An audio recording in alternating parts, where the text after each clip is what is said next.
If you're a travel enthusiast, you need to master the art of carry-on only trips. Buckle up, because I've got 10 genius hacks to make your next adventure a breeze. Imagine this. No more checked baggage drama, just you and your trusty carry-on. First up, packing cubes. They're like Tetris blocks for your suitcase, compressing and organizing your clothes to perfection. Next, layer like a boss. Wear your bulkiest items on the plane to save space.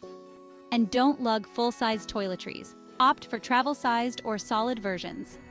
Maximize your personal item. Think Mary Poppins Bag of Wonders. Roll, don't fold your clothes to save space and avoid wrinkles.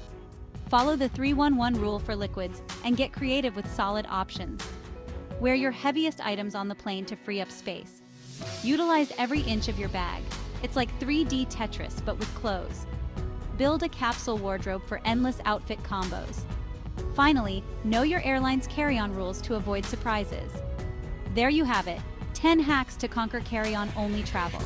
Happy packing, and remember, it's about the journey, not just the destination.